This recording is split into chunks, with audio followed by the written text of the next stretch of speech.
Hello financial investors and welcome back to the channel. In today's video we are going to be going over our Stock Monday buy here within the M1 Finance Roth IRA. It's not too much longer till we're going to be doing this as the Fidelity Roth IRA, but we're going to go ahead and kick off our video today going over stock futures, which are up nearly over 0.25% here for all the indexes. From this point we're going to go ahead and jump into the M1 Finance account, take a look at the total activity for the portfolio, take a look at this past week, what stocks were up, what stocks were down, how did the portfolio do overall in comparison to the main indexes. Then we're going to go ahead and take a look at the activity for the past week, what stocks paid out dividends. We had quite a few dividends getting paid out within the M1 Finance account, and then we had AbbVie over at the Merrill Edge account, so it was a good chunk of dividends getting paid out last week. And then we are going to be doing our Monday buy. So with that said, if you are brand new to my channel, have not yet subscribed, definitely subscribe down below. Let me know down in the comment section below what stocks are you planning on buying this week or just have your eye on right now. The stock market is a bit high, but there are still opportunities out there, so I'm always looking for other opportunities and just other opinions and such of what stocks others are buying. And of course, give this video a thumbs up and let's go ahead and get into it. So right now we can see stock futures are moving higher right now as I'm refreshing. Right now it's about 1:16 in the morning Pacific time. I'm up pretty late. We're doing some maintenance at work, so I'm just kind of watching my work and also recording this video. But overall, we have stock futures up over 0.25% here. And the headlines here is how much longer can this greed-fueled rally last? And everyone's kind of looking at the stock market in some type of bubble. But in reality, the Fed has cut the dollar, the value of the dollar. It's cut bond rates. The 10-year note rate was down at 0.5%. It shot up to 0.77 in our last weekly recap. But the dollar, the value has been decreasing. All the savings accounts that are out there, Ally, it recently decreased from 1%. Last year it was at 2.7%. If you had your cash sitting in a high yield savings account, you could get 2.77% with Wealthfront. Those accounts right now are 0.85%. So there's a massive drop there with what you were able to do by having your cash sitting in a high yield savings account or just in your bank account.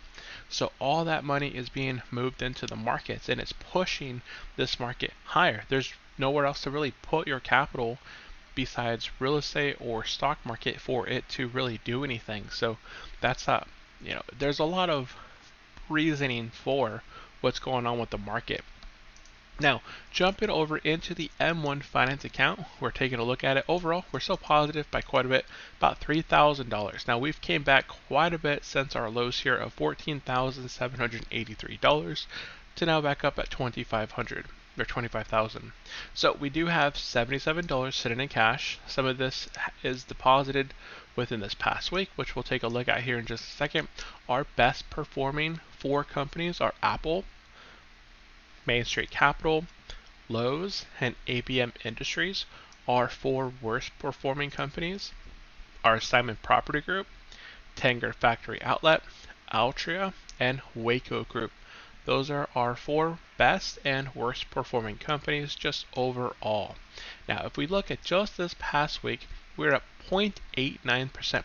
So if we look at the other indexes, the S&P 500, we slightly, we came above that just slightly. The Dow Jones beat it by almost a whole percent there, 1.81%. And the NASDAQ, we definitely beat out the NASDAQ here this past week as far as performance. Now, as far as what stocks were strong this week, guess what's bouncing back?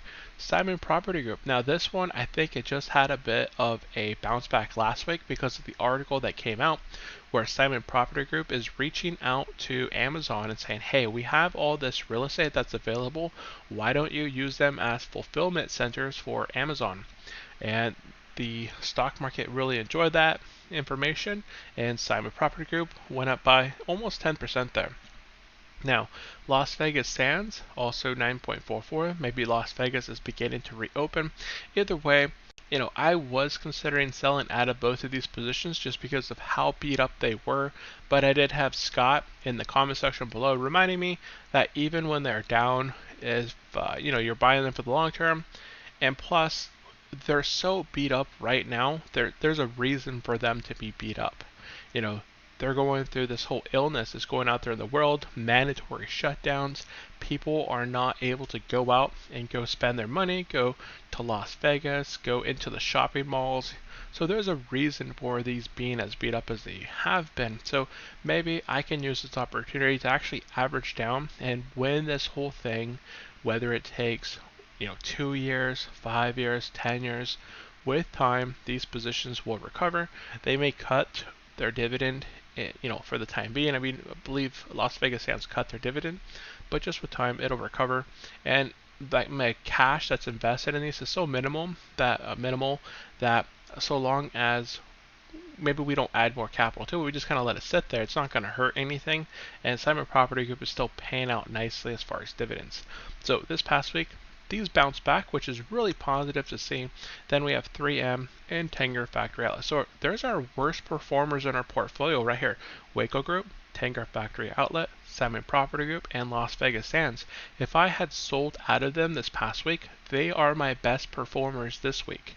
So that's, going back to it, you don't want to just give up on your worst performers, because with time, they're not always going to be falling knives. Eventually, they will recover. I sold out of Dine. It's Elmer's and a few other establishments, but then it quickly recovered out of me selling out of it. I sold out of it around $38 when I purchased it for maybe like $40, and it's worth over, I don't know what it is now, but it had definitely recovered. Now, our worst performing companies this past week are Cisco. Their earnings kind of beat them up there over 10%. Digital Realty Trust, Realty Income, and ABM Industries. ABM is one of my best performers as far as overall. Realty Income is up there as well. So we see two REITs, and we have that tech company right there. So those are the worst performing companies and the best performing companies this week. Now, as far as what stocks paid out dividends last week we had the 10th through the 14th. So on the 14th, or on the 10th, we did do one stock buy. We purchased Consolidated Edison. That one should be going ex-dividend here very shortly out. We'll check on that here. Then we had Apple. Let's go ahead and bust out our handy dandy calculator and drag it over here. Now we're going to go ahead and add up our dividends to 0.27 plus 10.84 plus 6.56 from Eaton Vance plus we have $4.94 from Main Street Capital, and we have $3.03 from Realty Income. So we have a grand total of dividends of $27.64, plus we deposited that $50.23 every single week, just so we can stay consistent in our dollar cost averaging till the end of 2020. We should now have a total of $77.87, and that is all correct. So everything is matching up right there.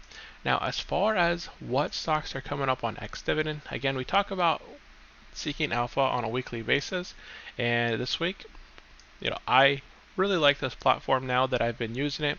I used to use dividend.com, and it's inside my spreadsheet where I would kind of click on this and I'd go to my dividend.com website, and I'd have to research by looking at when it's going ex-dividend, and that would be really slow. So in this case, I can just go over here and I can say that, okay, we had the Southern Company. It's not, it went right there on 8/14/2020. It went ex-dividend. This whole process going this way was much slower than, just heading over to Seeking Alpha, putting your portfolio in here, and now you have access to all of it very quickly. Now, today is the 17th of August. So we actually have Walgreens coming up on ex-dividend on the 18th. And we have Consolidated Edison also, and Chevron. All three of these right here are going ex-dividend on the 18th. So that's actually a Tuesday. So what I could do today, since it's Monday, I could buy either one of these three companies, average down in my position. All three of them are yielding over 4% yield. So that would be pretty nice. So we'll definitely take a look at these. I'm not interested in buying any more oil. We'll take a look at Consolidated Edison and Walgreens, see the performance for this past week really quickly. I know that both of them are actually pretty red, so let's take a look at Consolidated Edison first. So overall, they are down in market gains by around $30. And our other one, Walgreens, ticker symbol WBA, now that one is a bit further down by 19.05%. About $137 of market gain is in there. Now this past week, we have Consolidated Edison. Let's take a look really quickly here.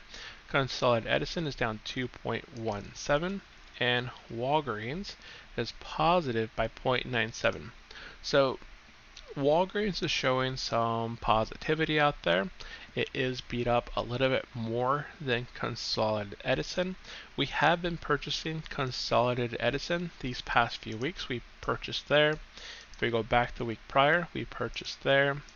And I believe if we go back one more week, yeah, we purchased there. So we've been putting in about $150, $200 into Consolidated Edison within the past few weeks. And we did do a little bit of Walgreens in there. Let's go take a look at how much equity we have invested in Walgreens. So WBA, we have about $929. So if we invest our current $70 or $77, we'll actually have Walgreens at exactly about $1,000 of equity being invested into Walgreens. So right there, we'll have $1,000 into Walgreens. It'll be completely done. We're averaging down in Walgreens, where it's down about 14, actually a little bit more, I think, right? This is showing 19.05. That's probably a bit more accurate. This is all money weighted return. I did have a comment these past few weeks where these are showing money weighted return. That's that's correct, obviously. There's no arguing that. That's a bit different calculation versus total return. If we want total returns, we can go into our holdings here, and this shows our actual total return. But this is only showing the unrealized gain. This doesn't take into account the nearly $1,400 in dividends that have been paid out to this account and been reinvested into this account, buying back more shares, and then those shares have paid out dividends and bought back more shares, but paid out dividends. So it's been a really nice cycle to see that we have nearly $1,400 of added equity in this portfolio, just buying back more shares, and those shares are also paying out dividends and buying back more shares. So it's a really nice cycle here within the portfolio. Now jumping back over here, I don't know Waco Group. I'm not going to be invested anymore in Waco Group, and these other positions that are going ex-dividend in the future, such as 3M, I believe 3M, MMM right there, it isn't as bad as Walgreens. It's actually a pretty decent company. It is offering a 3.54% dividend yield. It's really not too bad overall. You know what? I feel I haven't added the 3M in quite a while. I think I am, when's the 21st? Is that this week?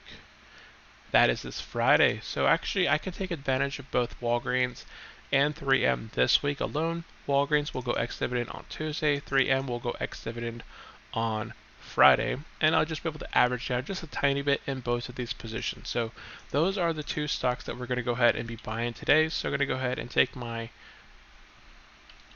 handy dandy calculator, if I can get it pulled up here, and we'll go 77.87 divided by 2 is $39.94 into 1. So let's go find Walgreens, and we'll go ahead and do a buy. Punch in our amount there and confirm our buy.